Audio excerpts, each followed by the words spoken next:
They were actually playing the 1920s version of Chanakya Niti, so I'll explain what they were doing. So there are different sets of interests working. By 1914, moving to 1916, the Muslim community here is in a fix, serious fix. It doesn't know what to do, who to support, because you are midway into the First World War. Turkey joins this later, and there are several frantic messages sent from here to Turkey. Do not jump into the World War because we will be forced to take a position. And we don't want to take a position which is anti-British.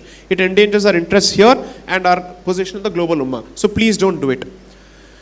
Now, Turkey has to jump into this because it loses a significant portion of its territory in the preceding Balkan Wars. And therefore, it sees this as an opportunity to get it back. And around that period is when they also undertake the genocide of the Armenian population, which is significant. All of this happens. So, European powers may have an agnostic, irreligious motivation with respect to Germany. But their motivation with respect to Turkey is the re-establishment of Western civilization and Christian civilization in those parts of Europe which were previously Christian.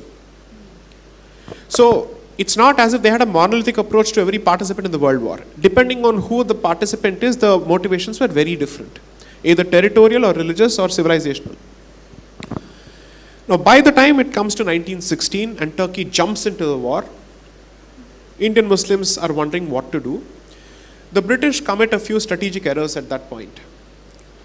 Even during the World War, after the participation of Turkey, Indian Muslims have a wait and watch approach. They're waiting to see which way this war swings. Let's wait and watch. There is a Kanpur mosque incident that happens in 1916, where a portion of the mosque is demolished under the orders of the local collector and so on and so forth, and the temple is saved because of the Congress's proximity to the British. This movement or this particular incident is when the Ali brothers step into the picture. Both the brothers come to prominence because of this particular movement, and they realize, you know what, the Muslim League is dominated by those people who want to collaborate with the British, but we now need a movement because we are under attack everywhere, both within Bharat and outside. That's when the movement actually starts. And then they realize the Congress needs our support in some way to present a united face to get dominion status. The Congress realizes that as long as it does not have Muslim support, it cannot present a case for a single nation, because there can't be two nations for the grant of a nation statehood. That is why the two-nation theory is so critical, because the definition of a nation state is based on homogeneity in terms of either race or religion or language. So they say we need these people. So Tilak, Gandhi, before Gandhi, Tilak has already started this movement. Annie Besant has already started this movement because they have started the Home Rule Leagues. The Bombay branch of the Home Rule League is run by Jinnah, and he was a fantastic administrator of the movement. He did a fabulous job of it. I think the man acquitted himself in every role, better than Gandhi.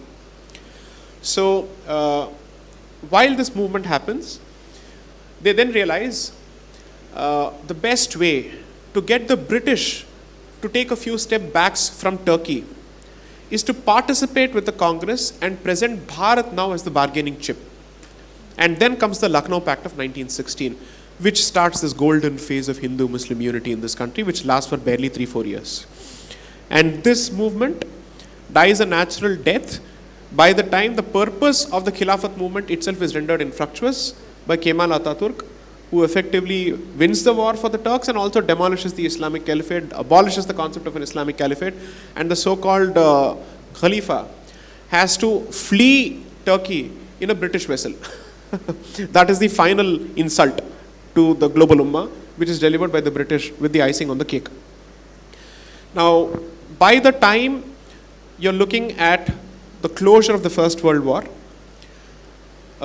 Turkey is lost in the first round when Kemal Ataturk has not come to power. And then you have the negotiations going on with respect to territories. So now the argument becomes of the Indian Muslims, restore every territory that Turkey has lost in the war. So Germany's territories will be taken away in Alsace, Lorraine and other places. But as far as Turkey is concerned, it should not suffer the same consequences as Germany. The British man and all these allied powers say, how do you expect us to treat Turkey differently when it has been an equal participant in this war? Why should Germany and Turkey be treated differently? Then they say, okay, if that is not possible, at the very least, preserve Turkey's control over what is known as the Islamic homeland, which means Palestine, Syria, Makkah, and Saudi Arabia, which is called that's where the whole thing comes from. Al Jazeera is actually named after this. The Jazeera, because that's where you have their holy shrines. This becomes the bargaining chip. All of this is rendered infructuous when Kemal Atatürk comes to power, and then he wins back his territories from Greece and other countries, which is Turkey's territories. And then he says, you know what? The presence of this caliphate in this country is single-handedly responsible for us being constantly at loggerheads with the West and everybody else. I'll take away the British suspicion that it might lead to Islamic revivalism by demolishing the concept of a caliphate altogether. So the first step that he does, he says, the Khalifa will no more be an individual, it will be the parliament itself, which has never happened in Islamic history. That creates a huge round of debates as to how can Khalifa be an entity as opposed to an individual. And then he says, I'll go to the next step and destroy that institution altogether, and he abolishes it. Once this is done, every reason that existed until then for Hindu-Muslim unity is gone. All promises made until then are retracted. But the Hindu side continues to live by its promise. And then starts the phase of riots, bloody riots. During the period of Khilafat, it continues in Bihar and other places in districts like Arra district, massive riots that go on. They get reported because the Hindu side responds in massive numbers, which results in greater concessions being given to the Muslim League by the Hindu side. So regardless of who causes that particular riot, merely because there's a retaliation from the other side in self-defense, Congress is expected to give more concessions in seat participation, regardless of the numbers. So in certain provinces, even if the Muslim population was less than 20%, their representation in the province's assembly would be over 50%. These were the kind of concessions that were extracted. And then once the riots start, by 1924, Kohad, Malegaon, Mapla, Malabar, all these places, it's over, done and dusted. So at best 1916 to 1924, there is no concept of a unity before or after.